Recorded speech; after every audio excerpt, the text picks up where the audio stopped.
Hello guys, welcome to knowledge is currency.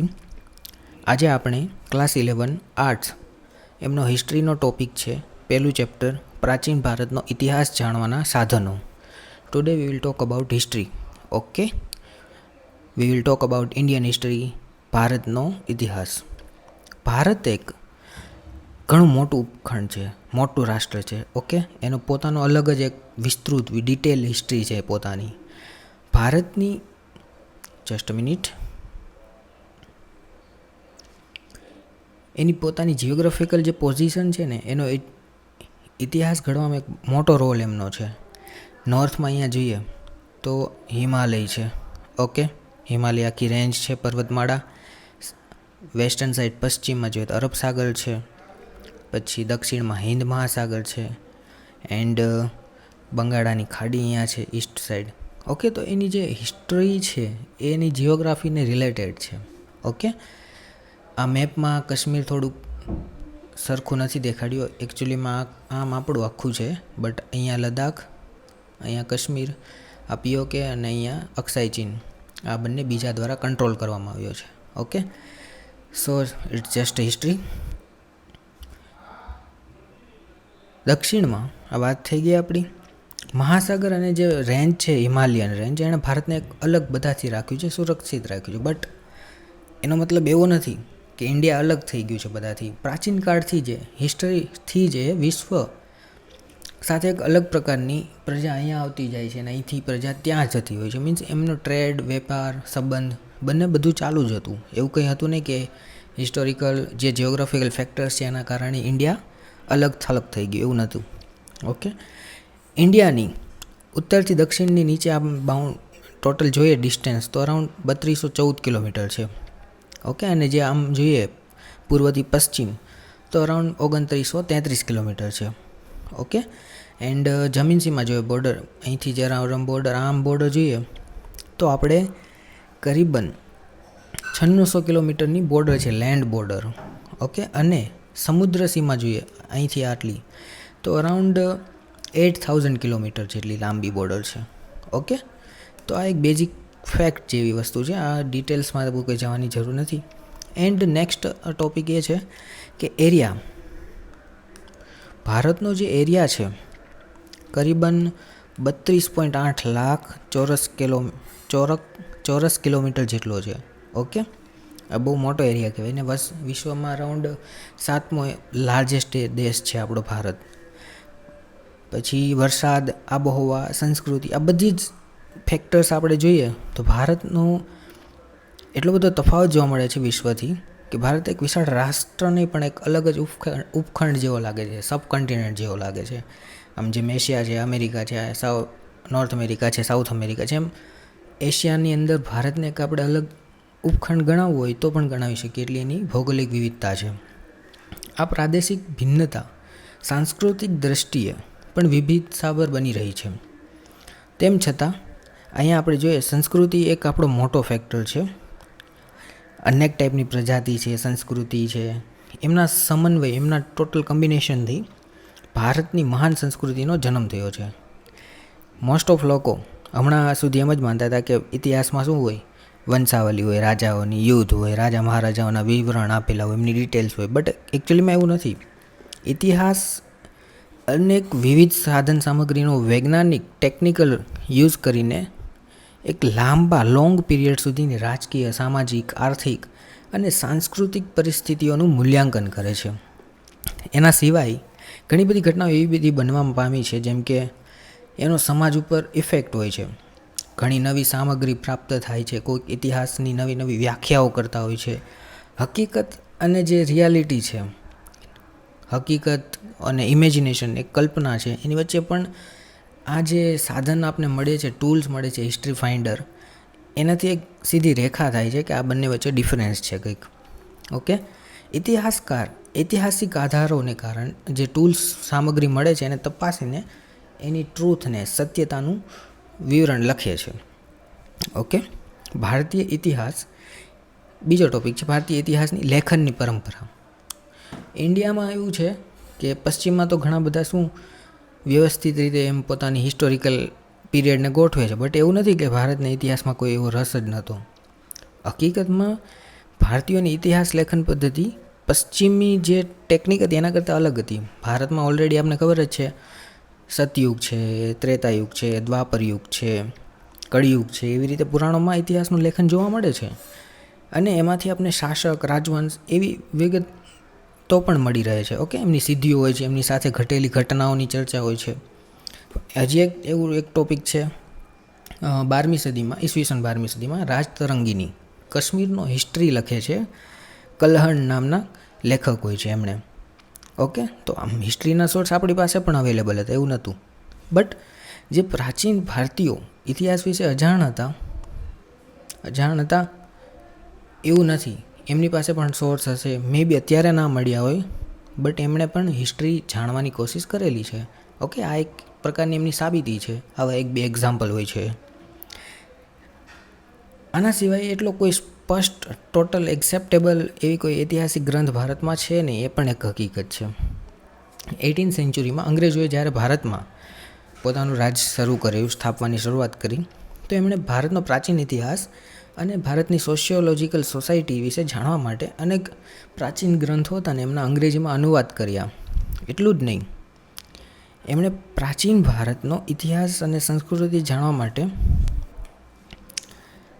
ઘણી બધી society, જેમ કે 1784માં રોયલ એશિયાટિક સોસાયટી ઓફ બેંગાલની સ્થાપના કરી. 1784માં મનુસ્મૃતિ એનો અંગ્રેજીમાં એક ટ્રાન્સલેશન કર્યું છે. પછી આ જ યુઝ કરીને જર્મન મેક્સ મુલર વિદ્વાન હતા, એમણે ઇન્ડિયાની હિસ્ટ્રીનું ઐતિહાસિક સ્ટોરી છે એમનું માહિતીનું એક અલગ ટાઈપની સ્ટોરી બનાવી. ઓકે, અંગ્રેજોએ પ્રાચીન જે ભારતીય ભાષા હતો એ જાણવાનો પ્રયત્ન પણ ટ્રાય કરેલી છે, એવું નહોતું કે એમને કાંઈ કર્યું જ નથી. અંગ્રેજ વિદ્વાન જેમ કે જેમ્સ પ્રિન્સેપ, અંગ્રેજોએ પ્રાચીન ભારતીય ભાષા જાણવાનો પ્રયત્ન કરેલો છે. જેમ્સ પ્રિન્સેપે અશોકની શિલાલેખ 1827માં એની જે લિપિ હતી એ ઉકેલી હતી. મીન્સ કે એમનો ડેસિફર કર્યું હતું, એમનો મિનિંગ ગોતવાની ટ્રાય કરેલી હતી. એના સિવાય 1800 વિન્સન્ટ આર્થર સ્મિથ એમણે early history of India A book લખેલી હતી, આ રહી. ઓકે, જે પ્રાચીન ભારતને લગતો સૌપ્રથમ આધારભૂત ગ્રંથ હતો. બટ આ ગ્રંથ બ્રિટિશના વ્યૂ પોઈન્ટથી લખાયેલો હતો. એમાં જે બ્રિટિશના ગુણગાન ગાવામાં આવે છે, પ્રાચીન અને મધ્યકાલીન ભારતીય શાસન કરતાં બ્રિટિશના શાસનને વધારે સારું ગણવામાં આવે છે. અંગ્રેજોએ પોતાના દૃષ્ટિકોણથી બધું લખ્યું, તો ભારતના જે પોતાના નેતાઓ હતા, બધા રાષ્ટ્રવાદી નેતાઓ, એમને પણ રાષ્ટ્રવાદી ઇતિહાસનું રાઇટિંગ કરવાની જવાબદારી લીધી. ઓકે, એટલે પ્રાચીન ભારતની સંસ્કૃતિનું ગૌરવ વિશ્વ સમક્ષ રાખવા માટે, વિશ્વને દેખાડવા માટે ડૉક્ટર આરજી ભંડારકર અને વી.કે. રાજવડે આ બેએ હિસ્ટ્રી લખેલી છે. ઓકે, સ્વતંત્રતા બાદ ભારતની ઇતિહાસ લેખનમાં ઘણું બધું ઇમ્પોર્ટન્ટ ચેન્જીસ આવ્યું છે. લાઈક સ્લોલી રાજકીય ઇતિહાસને સ્થાને just minute okay, social, economical, political એવા અલગ અલગ હિસ્ટ્રી ઉપર ફોકસ કર્યું છે. એવું નહીં કે ખાલી એક જ વસ્તુ ઉપર. AL બાસમ ALB એમણે બુક લખેલી છે the wonder that was India. અહીંયા એની બુક હશે, the wonder that was India. Okay, અને DD કોસાંબી એમણે introduction in the study of Indian history એમના લેખક હતા, DD કોસાંબી. એમણે પણ આ ક્ષેત્રમાં કામ કરેલું છે. પ્લસ હવે નેક્સ્ટ ટોપિક છે ભારતના ઇતિહાસનું વિષય વસ્તુ. હિસ્ટ્રીની ટોટલ સંપૂર્ણ નોલેજ મેળવવા માટે, આપણે જાગૃતિ લાવવા માટે પોતાના દેશના પ્રાચીન સમાજ, ધર્મ, રાજ્ય, સંસ્કૃતિ, વિશિષ્ટ અનેક પોઈન્ટ્સ છે એમને અંદર ધ્યાનમાં રાખીને ભારતના ઇતિહાસના વિષય વસ્તુનો સમાવેશ કરવામાં આવે છે. આઈ થિંક છેક પાષાણ યુગ ત્યાંથી લઈને 20મી સદીના ભારતની તારીખવાર માહિતી માટે અને તેના રિલેટેડ કાર્ય, સંબંધો, ઇતિહાસનો એક મહત્વ પોઈન્ટ બને છે. મોડર્ન હિસ્ટ્રીમાં મોટી ઘટનાઓ જ નહીં પણ નાની ઘટનાઓ પણ ઇતિહાસ બદલવામાં રોલ મહત્ત્વનો ભજવે છે, આપણને ખબર જ છે. બટ પ્રાચીનમાં આપણે એવા કોઈ સોર્સ ના મળી શકે તો ઘણી બધી વસ્તુ રહી જાય છે. ઓકે, તો એક જે આખી સ્ટોરી દર્શાવવાનું કામ હોય છે એ ઇતિહાસકારનું હોય છે. કલા, સ્થાપત્ય, ધર્મ, વર્ણ, જ્ઞાતિ, રાજ્ય વ્યવસ્થા, અર્થવ્યવસ્થા, વેપાર, વાણિજ્ય, આચાર, વિચાર and all related to all this philosophical thoughts, આ બધા ઇતિહાસના પાસા બને છે. આના રિલેટેડ આપણે પ્રાચીન ભારતના ઇતિહાસનો સ્ટડી કરવાનો થોડો બહુ ટ્રાય કરશું. ઇતિહાસકારો પાસે બે મેઇન પોઈન્ટ હોય છે, અલેખિત હોય છે ને લેખિત હોય છે. હવે અલેખિતમાં શું હોય છે? પુરાતત્વીય સાધનો, જેમ કે પ્રાચીન પથ્થરો હોય, ધાતુઓ હોય, માટી હોય, માટીના વાસણો હોય, મુદ્રાઓ હોય, હાડપિંજર, અલગ અલગ સાધનો, આ બધાને અલેખિત સાધનો કહેવામાં આવે છે. એના સિવાય આ સાધનમાં કોઈ પણ પ્રકારની લેખિત સામગ્રી નથી મળતી, લખેલું ના હોય કંઈ, અને લખેલું હોય તો પણ આપણી પાસે એ લિપિને સોલ્વ કરવાની આવડત ના હોય તો આપણે કંઈ જાણી ના શકીએ. ઓકે, આવું એક્ઝામ્પલ આવશે ફ્યુચરમાં આપણી પાસે. આ પ્રકારના સાધનોમાં કોઈ લખેલી વસ્તુ નથી મળતી, બટ દટાઈ ગયેલા પૂરેપૂરા શહેરો હોય, ગામડાઓ હોય, અને જે ઉપર હમણાં બે વાત કરી એ બધી ટાઈપની વસ્તુઓ હોય છે. અને એ સાધનોમાંથી ઇતિહાસકારો, હિસ્ટોરિયન સાયન્ટિફિક વેના યુઝથી એક ઇતિહાસનું સર્જન કરે છે, સ્ટોરી બનાવે છે. ભારતના ઇતિહાસમાં આવા મોટા અલેખિત સાધનો એમનો બહુ મોટો રોલ છે. પ્રાચીન ભારતના આવા ભૌતિક અવશેષો એમનું કામ હોય છે જે આર્કિયોલોજિસ્ટની મદદથી કરવામાં આવે છે. આર્કિયોલોજિસ્ટ શું કરે? પુરાતત્વશાસ્ત્રીઓ આવા પ્રાચીન જે પ્લેસ હોય એમને ગોતે, ત્યાં ઉત્ખનન કરે, ખોદકામ કરે, અને ત્યાંથી જે અવશેષો મળે છે એમનો સમય, એમના સ્થળનો સમય, વીતેલો યુગ, મનુષ્યના જીવન અંગેની સ્ટોરીઓ, ધારણાઓ, વૈજ્ઞાનિક મેથડોને યુઝ કરીને ઇતિહાસ બનાવવાની કોશિશ કરે છે. ભારતમાં પણ આ ટાઈપની અલગ અલગ આર્કિયોલોજિસ્ટ દ્વારા અનેક સાંસ્કૃતિક બાબતો ગોતી કાઢવામાં આવેલી છે. અરાઉન્ડ 14 લાખ વર્ષ પહેલાંના માનવ જૂના એમના પુરાવાથી લઈને હડપ્પીય ઇન્ડસ વેલી સિવિલાઇઝેશન સુધીના એક મોટા ગાળાનો ઇતિહાસ આલેખે છે. જેમ કે પુરાપાષાણ યુગ, મધ્ય પાષાણ યુગ, નવ પાષાણ યુગ, તામ્ર પાષાણ યુગ, તામ્ર કાંસ્ય યુગ, લોહ યુગ, આટલા બધા અલગ અલગ યુગનો હિસ્ટ્રી બનાવવાની કોશિશ કરેલી છે. જે આ ખોદકામ ઉત્ખનન કહેવાય. એ ટાઈમમાં જે બધી વસ્તુઓ મળે એનો સમય નક્કી કરવા માટે કેટલીક ટેકનિકલ વસ્તુઓ હોય છે, વૈજ્ઞાનિક પદ્ધતિઓ, એને કહેવાય છે રેડિયોકાર્બન C14 પદ્ધતિ, C14 method of radiocarbon. Okay, આ જે કાર્બન 14 એ ટાઈપની વસ્તુ છે એ શું છે એ સમજીએ પહેલાં. આ મેથડની અંદર આપણા જે પણ સજીવ જે કહીએ ઇન શોર્ટ તો C14 તરીકે એમાં એક પ્રકારનો સજીવનો તત્વ છે. એ સજીવનું ડેથ થાય ત્યારબાદ કાર્બન 14 જે છે ફરીથી વાતાવરણમાં ભળવાની કોશિશ કરવા લાગે છે, અને વાતાવરણમાં કેટલી હદ સુધી ભળેલો છે એના ઉપરથી આપણે એના સમયની અથવા ઉંમરની માહિતી મેળવી શકીએ છીએ. ઓકે, વનસ્પતિના અવશેષો હોય છે, તેની સાથે પરાગ વિશ્લેષણની પદ્ધતિનો ઉપયોગ, આ બધી વસ્તુનો યુઝ કરીને આપણે એમની એજ, ઉંમર નક્કી કરીએ છીએ. ભૂસ્તર શાસ્ત્રીઓ અભ્યાસથી ખડકો, ખાણ એ કેટલી જૂની છે, કેટલા જૂના સમયની ધાતુઓ એમાં મળી છે, એ બધું નક્કી થઈ શકે છે.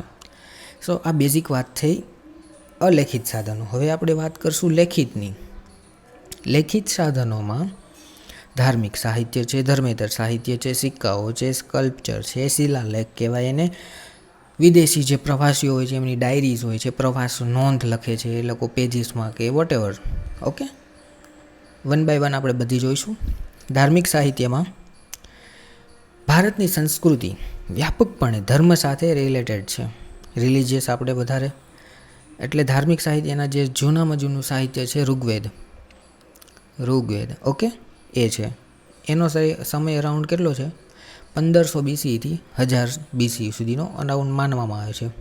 અને ઋગ્વેદ જે છે સૌથી પ્રાચીન વેદ છે. એની અંદર 108 સૂક્ત છે, 10 મંડળ છે. અને આ ઋગ્વેદને આપણે ધાર્મિક, સામાજિક, રાજકીય અને સાંસ્કૃતિક માહિતી આપણને એ ટાઈમમાંથી મળી આવે છે.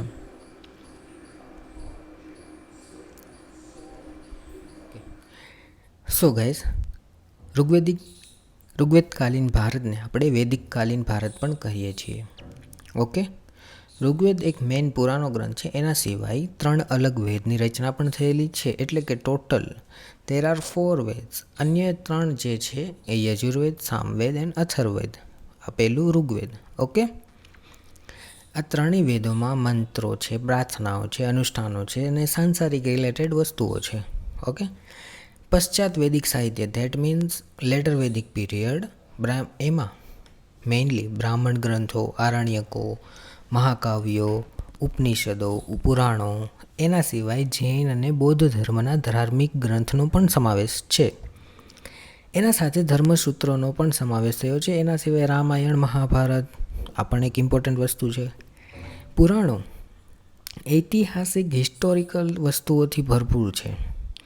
પુરાણોનું કોઈ રચનાકાળ યાની કે પીરિયડ સ્પષ્ટ નથી. લાઇક વોટ ભાગવત પુરાણ, મસ્તી પુરાણ, વિષ્ણુ પુરાણ, ગરુડ પુરાણ આ અગત્યના છે. ઉપનિષદોની સંખ્યા અરાઉન્ડ 100 કરતાં પણ વધારે છે. એને વેદાંત પણ કહેવામાં આવે છે. ઓકે, ઉપનિષદોની સંખ્યા 100 કરતાં પણ વધારે છે. તેને વેદાંત કહેવામાં આવે છે. એની અંદર ભારતની અન્ય મહત્વપૂર્ણ આધ્યાત્મિક ઉન્નતિનું દર્શન થાય છે. આત્મા, પરમાત્મા, એને લગતી મહત્વ તત્વજ્ઞાનની જેવી વાર્તાઓ, ચર્ચાઓ એમાં સામેલ છે. કટ, કેન, માંડુક્ય, મુંડક એવા ઉપનિષદો ઇતિહાસ રીતે ઇમ્પોર્ટન્ટ છે. લેટર વૈદિક પીરિયડમાં અરાઉન્ડ જેનો પીરિયડ કહેવાય છે up to 600 BCE. I think તમને ખબર જ હશે ટાઈમ પીરિયડ કઈ રીતે 0 એની આ સાઈડ જઈએ તો BCE, આ સાઈડ જઈએ તો CE, જે અત્યારે હાલ આપણે 2020 છે. આમ ઊંધું જતું રહેવાનું. ઓકે, તો આ જે 600 BCE છે ત્યાં સુધીનો એનો પીરિયડ અરાઉન્ડ ગણવામાં આવે છે. સિમ્પલ. નેક્સ્ટ ટોપિક, પૂર્વ 6ઠ્ઠી સદીમાં હિન્દુ સાહિત્યના ધર્મસૂત્રો, ગ્રહસૂત્રો, એના સિવાય ધર્મજ, બૌદ્ધ ધર્મ, જૈન ધર્મ, એના રિલેટેડ અનેક સાહિત્યો છે. એની રચના પણ આ ટાઈમમાં થયેલી છે. બૌદ્ધ સાહિત્યમાં ત્રિપિટક સૌથી ઇમ્પોર્ટન્ટ છે. તેની અંદર સુત પિટક, વિનય પિટક અને અભિધમ પિટક. સુત પિટકમાં ભગવાન ગૌતમ બુદ્ધની પ્રારંભિક જીવનની વાર્તા કરેલી છે. વિનય પિટકમાં બૌદ્ધ સાધુ અને સાધ્વીઓ માટે થોડાક રૂલ્સ રેગ્યુલેશન્સ બનાવેલા છે એની વાત છે. અભિધમ પિટકમાં બૌદ્ધની ફિલોસોફીની વાત છે. તેના સિવાય જાતક કથાઓ, આપણે વાર્તાઓ સાંભળેલી છે, જાતક કથા, વાંદરો અને મગર ને એ બધી. ઓકે, જેમાંથી આપણને કંઈક જ્ઞાન મળે છે, એ પણ ઇમ્પોર્ટન્ટ છે. જૈન ધર્મ, એના અંદર સાહિત્યના આગમ ગ્રંથો તરીકે ઓળખવામાં આવે છે. આ આગમો અરાઉન્ડ 24 જેટલા જૈન તીર્થંકરોની ફિલોસોફિકલ વાત અને ચર્ચાઓનો ઇન્ક્લુડ કરેલી છે. ફર્સ્ટ ટાઈમ એનું સંકલન મૌર્ય કાળમાં થયું હતું અને બીજું સંકલન અરાઉન્ડ ઈસવીસનની 6ઠ્ઠી સદી, 0 એન્ડ 6ઠ્ઠી સદી, ગુજરાતના વલભી, ઘણાએ નામ સાંભળેલું છે વલભીપુર, એને રિલેટેડ. ઓકે, આ થઈ વાત આપણી ધાર્મિક સાહિત્ય. એના સિવાય ધર્મેતર સાહિત્ય. ધર્મેતર સાહિત્યમાં મોસ્ટલી સ્મૃતિ ગ્રંથો, સંહિતાઓ, નાટકો, ઇતિહાસ ગ્રંથોનો સમાવેશ એટસેટ્રા. મનુસ્મૃતિ એક પ્રકારનું ધર્મેતર સાહિત્ય છે, ધર્મેતર, જેની અંદર આપણે કહી શકીએ કાયદાઓની વાતચીત કરેલી છે, એટલે એને કાયદા ગ્રંથ પણ ગણવામાં આવે છે. કૌટિલ્યનું અર્થશાસ્ત્ર, જે ચાણક્યનું અર્થશાસ્ત્ર છે, એ પણ એક એવો જ ગ્રંથ છે જેની અંદર મૌર્યકાલીન ભારતીય રાજનૈતિકની વ્યવસ્થા, અર્થવ્યવસ્થા, રાજ્યના સ્વરૂપ એના વિશેની ટોટલ માહિતી છે. પાણીની એણે રચેલું અષ્ટાધ્યાયી એ ગ્રંથ સંસ્કૃત વ્યાકરણનો સૌથી પુરાનો, પ્રાચીન, પ્રથમ મહત્વપૂર્ણ ગ્રંથ ગણાય છે, જેની રચના અરાઉન્ડ ઈસવીસન પૂર્વે 0 એન્ડ ઈસવીસન પૂર્વે 6ઠ્ઠી થી 5મી સદીની અરાઉન્ડ થઈ છે. ઓકે, પછી એ દીઘ નિકાય, અંગુતર નિકાય, મજ્જિમી નિકાય, આ એટસેટ્રા મહત્ત્વના બૌદ્ધ ગ્રંથો છે, જેની અંદર રાજ્યની વ્યવસ્થાનો ઇતિહાસ, તત્કાલીન સમાજનું થોડું ઘણું દર્શન આપને થાય છે. સાહિત્યિક કૃતિઓમાં સંસ્કૃત નાટકો ઇમ્પોર્ટન્ટ છે. મહાન સાહિત્યકાર આપણા કાલિદાસ, તમે એની વાર્તા સાંભળેલી હશે, જે ડાળી પર બેઠા હતા પહેલાં એ જ કાપતા હતા, એ ટાઈપની એની વાત છે. એના સંસ્કૃતના નાટકો જેવા કે અભિજ્ઞાન, શાકુંતલમ, મેઘદૂતમ, પછી ઋતુસંહાર, આ 3 જેવા છે. એના સિવાય પણ ઘણા બધા છે, જે ગુપ્તકાલીન ભારત, ગુપ્તા પીરિયડનું ભારતની સામાજિક પરિસ્થિતિનો આપણે દર્શન કરાવે છે. એના સિવાય મહાકવિ ભાસ, શુદ્રકના નાટકો એ પણ ઇમ્પોર્ટન્ટ છે. ઇતિહાસ હિસ્ટોરિકલ ગ્રંથ તરીકે આપણી પાસે રાજતરંગિણી જે આપણે શરૂઆતમાં વાત કરી, કાશ્મીરનો હિસ્ટ્રી દેખાડે છે. એની રચના કાશ્મીરના રાજકવિ કલ્હણ એણે કરેલી હતી, જે વાત કરે છે ઇતિહાસની, કાશ્મીરના ઇતિહાસની અને આધુનિક ઇતિહાસની રિલેટેડ એ ટાઈપની શૈલીમાં લખવામાં આવ્યું છે. આવો એક બીજો ગ્રંથ આપણો પ્રાચીનમાં જોવા મળતો નથી જે હિસ્ટ્રીની આટલી સરસ વાત કરે છે. ઇતિહાસ હોય ગ્રંથમાં એવો બીજો એક છે હર્ષચરિત્ર. બાણભટ્ટ દ્વારા સમ્રાટ હર્ષ હતા એમની વાર્તા કરેલી છે, એમની બાયોગ્રાફી લખેલી છે, એમના જ રાજકવિ બાણભટ્ટ. તો આ થઈ બેઝિક વાત ગ્રંથની. એના સિવાય દક્ષિણ ભારતમાં સાહિત્ય એક મહત્ત્વનું પૂર્ણ છે સંગમ સાહિત્ય. એને પણ તમિલ ભાષામાં રચના થઈ છે. એની અંદર અનેક કવિઓ હતા, કોઈ સિમ્પલ એકની નથી. મદુરાઈમાં આવા 3 સભા થઈ હતી, સંગમ થયા હતા, એટલે એને સંગમ સાહિત્ય કહેવાય છે. એની અંદર જે સાહિત્ય રચાણું એને સંગમ સાહિત્ય કીધું. સાહિત્યમાં રાજાઓ અને શૂરવીરોની પ્રશસ્તિ, એમના વખાણ રચવામાં આવેલી લાંબી ટૂંકી કવિતાઓનો ઇન્ક્લુડ કરવામાં આવી છે. આ બધી કવિતાઓ રાજ દરબારોમાં રાજાઓને ખુશ કરવા માટે ગાવામાં આવતી હતી. સાહિત્યમાં એની અંદર શિલ્પદિગારમ, મણિમેખલાઈ, આ થોડીક ઇમ્પોર્ટન્ટ ને ફેમસ છે મહાકાવ્ય. અરાઉન્ડ એનો પીરિયડ કહેવાય છે 300 BC to 300 common era. Okay, 300 to 300 BC to common era. દક્ષિણ ભારતનું રાજકીય, સામાજિક, આર્થિક, સાંસ્કૃતિક આ ટોટલ અલગ ટાઈપનો પર્સ્પેક્ટિવ આપે છે આપણને સંગમ સાહિત્ય. સંગમ સાહિત્યમાં જે વર્ણન કરવામાં આવેલું છે એમનું સમર્થન પુરાતત્વશાસ્ત્રીઓ, આર્કિયોલોજિસ્ટ તેમજ વિદેશી જે પ્રવાસીઓ આવેલા હતા એમણે પણ કરેલું છે. એટલે એમને સપોર્ટ કરેલી છે એ જે રિલેટેડ વાતો છે એના વિશે. Okay, next one is coins and શિલાલેખ. 2 વાત કરી લીધી, ધાર્મિક, ધર્મેતર. હવે નેક્સ્ટ છે કોઈન અને શિલાલેખ. સિક્કાઓ, કોઇન્સ ઇમ્પોર્ટન્ટ વસ્તુ છે. આજકાલ પણ ઘણા લોકોને કોઈન કલેક્ટ કરવાની હેબિટ હોય છે, અલગ અલગ જગ્યાની, અલગ અલગ કન્ટ્રીની, આપણા જૂના, આપણા નવા સિક્કાઓ એ ટાઈપનું. ઓકે, આ જે સિક્કાઓના અભ્યાસ હોય છે એને ન્યુમિસ્મેટિક કહેવામાં આવે છે. ન્યુમિસ્મેટિક. ઓકે, આ શાસ્ત્ર સિક્કાનો સમય, તેની લિપિ, તેની ધાતુ વગેરેનો અધ્યયન કરવા માટે, ઇતિહાસની માહિતી તારવવા માટે ઇમ્પોર્ટન્ટ છે. સિક્કાની ઉપર આપણે જોઈ શકીએ અલગ અલગ પ્રકારની આકૃતિઓ જોવા મળે છે, પ્રતીકો હોય છે, ચિહ્નો હોય છે, એ પણ હિસ્ટ્રી દર્શાવે છે. ભારતના સૌથી જૂના સિક્કા એટલે પંચમાર્ક કોઈન. પંચમાર્ક નામથી જ અર્થ ખબર પડે છે. પંચ એટલે દબાવેલું અને માર્ક એટલે નિશાની. ઓકે, પ્રેસ કરીને જે સિક્કાઓ બનાવવામાં આવે છે એ ચાંદી અને તાંબાના બનેલા હતા. એમનો ટાઈમ પીરિયડ અરાઉન્ડ ઈસવીસન પૂર્વે 5મી સદી સુધીનો ગણાય છે. આ અલગ અલગ શેપમાં હોય છે, કોઈ ફિક્સ નથી હોતું. સિક્કાઓની જેમ જ શિલાઓ અને પથ્થર પર કોતરવામાં આવેલા લેખ એ ઇતિહાસ જાણવાનો ઇમ્પોર્ટન્ટ સાધન છે. કવિઓ દ્વારા રાજાઓના વખાણ કરવા માટે પ્રશસ્તિ લખાયેલી હોય છે. જે લેખોને પ્રશસ્તિઓ કહે છે એમને ભારતના સૌથી જૂના શિલાલેખ અશોકના સમયના છે. એવી રીતે અલગ અલગ શિલાલેખો પર એમને કોતરવામાં આવે છે. અશોકના શિલાલેખો પ્રાકૃત ઇંગ્લિશમાં કહીએ તો પ્રાકૃત ભાષામાં અને બ્રાહ્મલિપિ ભાષામાં છે. બ્રાહ્મલિપિમાં લખાયેલા છે.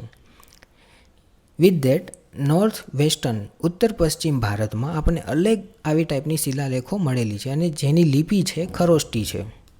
મીન્સ એરિયા વાઇઝ અલગ અલગ લિપિ.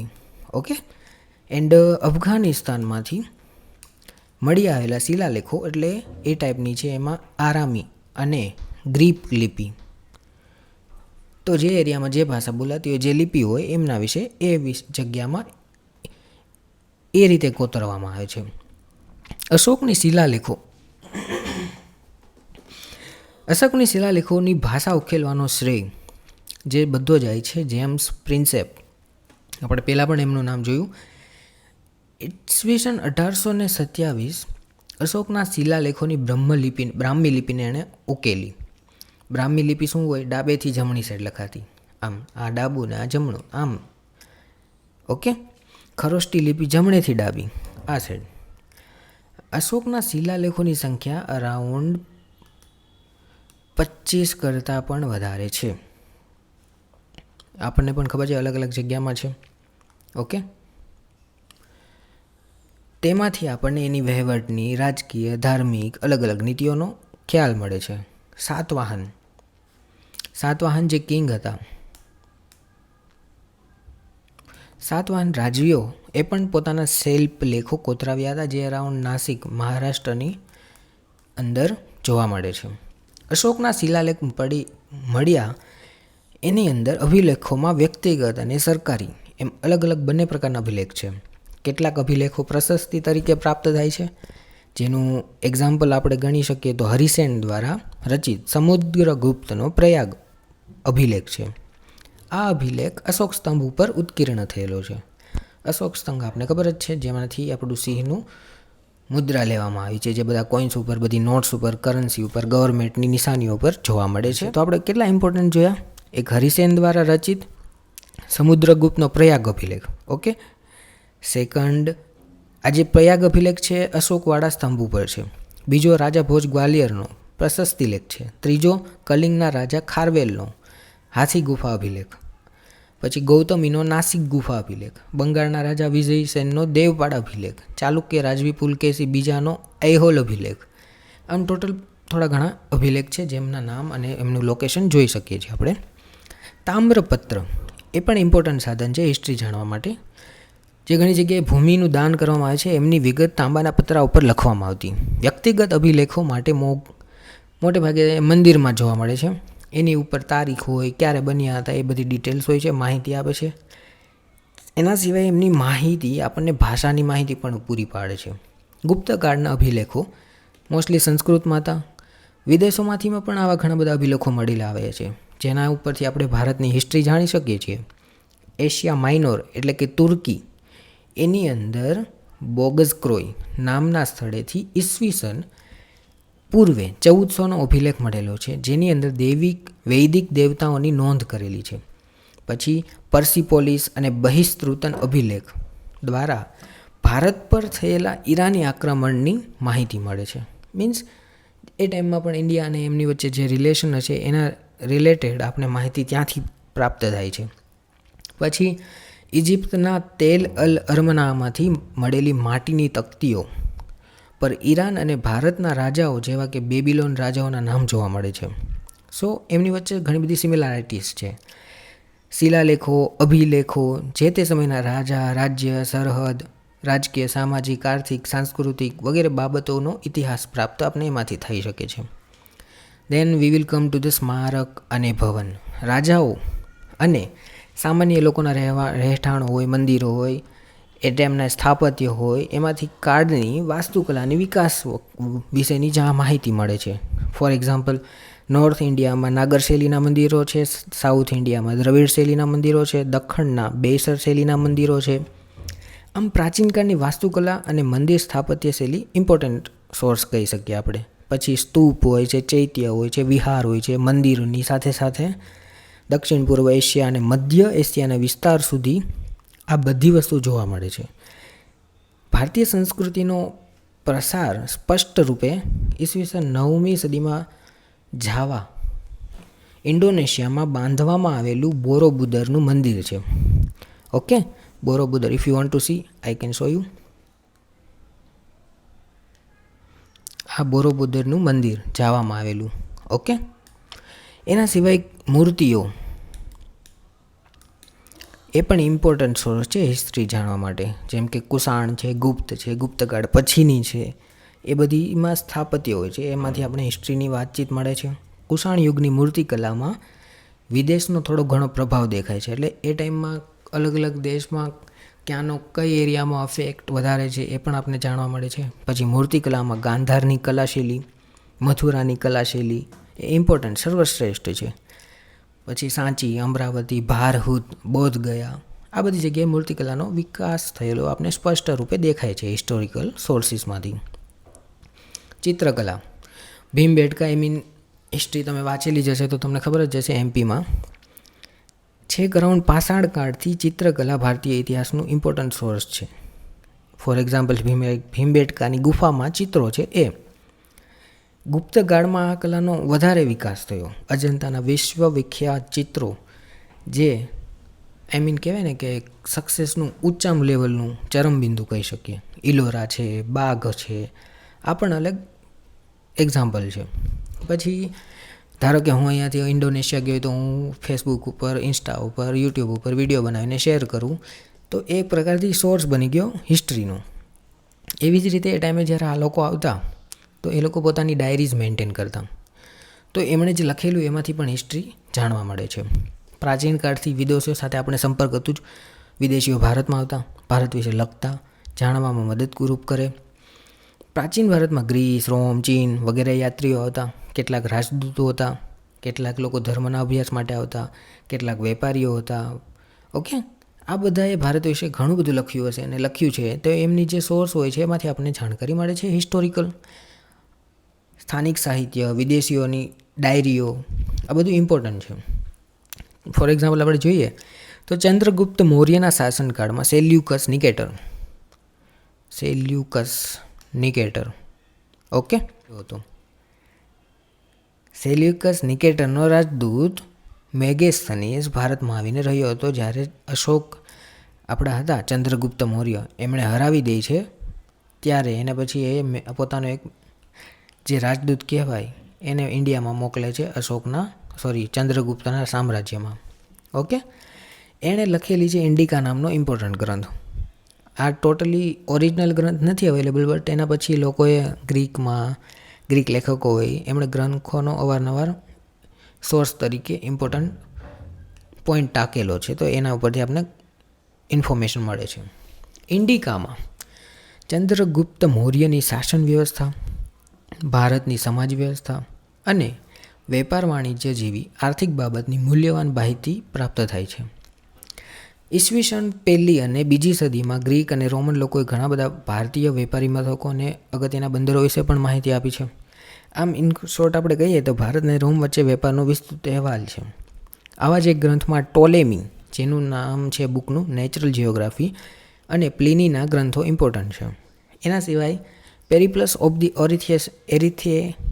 એરિથેનિયન સી આ પણ એક ઇમ્પોર્ટન્ટ ગ્રંથ છે, જે કોઈ અજ્ઞાત લેખકે ભારતીય બંદરોની વિશે લખેલો છે. આમ બૌદ્ધ ધર્મના આકર્ષણથી ચીનના યાત્રીઓ ભારતમાં આવ્યા હતા. આ પ્રવાસીઓમાં ફાહિયાન, યુઅન્સવાંગ, ઇત્સિંગ વગેરે ઇમ્પોર્ટન્ટ હતા. ભારતમાં બૌદ્ધ તીર્થ, સમ્રાટ હર્ષવર્ધન, નાલંદા વિશ્વવિદ્યાલય, તત્કાલીન ભારતનું જે સોશિયલ લાઈફ હોય એ બધું એમણે ચિત્રણ કરેલું છે એમની બુકોમાં, ડાયરીઝમાં. ઓકે, ડિટેલ્સમાં પણ આપણે જાણવા મળશે.